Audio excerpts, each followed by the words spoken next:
kehidupan kekal. Karena begitu besar kasih Allah akan dunia ini, sehingga Ia telah mengaruniakan anaknya yang tunggal, supaya setiap orang yang percaya kepadanya tidak binasa, melainkan beroleh hidup yang kekal. Yohanes 3 ayat 16. Ayat pembuka di atas adalah ayat yang paling populer dari Alkitab. Ini berisi firman yang paling kuat dan paling informatif dari semua tulisan di Alkitab.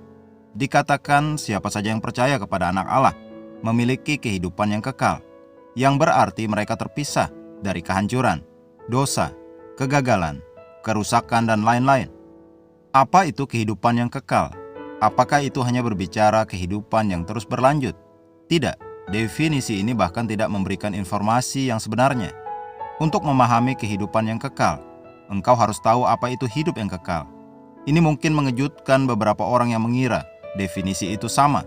Tidak sama, tentu ada perbedaan. Menjadi kekal berarti menjadi awet muda tanpa awal dan awet muda tanpa akhir. Ini adalah kehidupan yang tidak berawal dan tidak berakhir. Itu abadi. Kekekalan dengan demikian mengacu pada keabadian dan keawetan. Lebih khusus lagi, ini adalah kehidupan yang tidak dapat rusak, tidak dapat dihancurkan, tidak dapat binasa, tidak berakhir dan tidak tunduk pada kegagalan atau kematian. Ini adalah kehidupan dan sifat Tuhan. Itu sebabnya dia disebut yang kekal.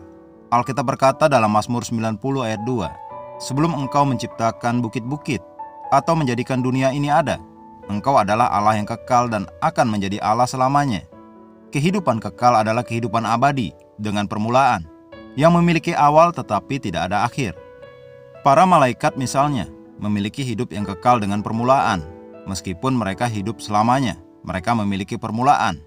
Tuhan bagaimanapun tidak memiliki permulaan. Dia benar-benar abadi. Para malaikat menjadi kekal karena Tuhan yang kekal menjadikan mereka kekal. Untuk membuat mereka kekal, Dia harus memberi mereka hidup yang kekal. Ketika engkau dilahirkan kembali, engkau menerima hidup yang kekal dan menjadi kekal.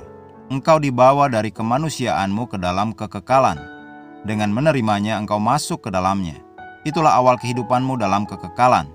Sejak saat itu engkau lepas landas dan menjadi bagian dari kehidupan tanpa akhir yang tidak dapat binasa, tidak dapat dihancurkan, dan tidak dapat rusak. Mari kita berdoa. Aku telah menerima hidup yang kekal dan aku benar-benar bebas dari kematian, tidak dapat rusak, tidak dapat dihancurkan, tidak dapat binasa, tidak tunduk pada kegagalan, kebobrokan, dan penyakit karena hukum kehidupan bekerja dalam diriku. Ketuhanan bersemayam dalam diriku saat aku menjalani kehidupan yang melampaui kehidupan fisik. Puji Tuhan.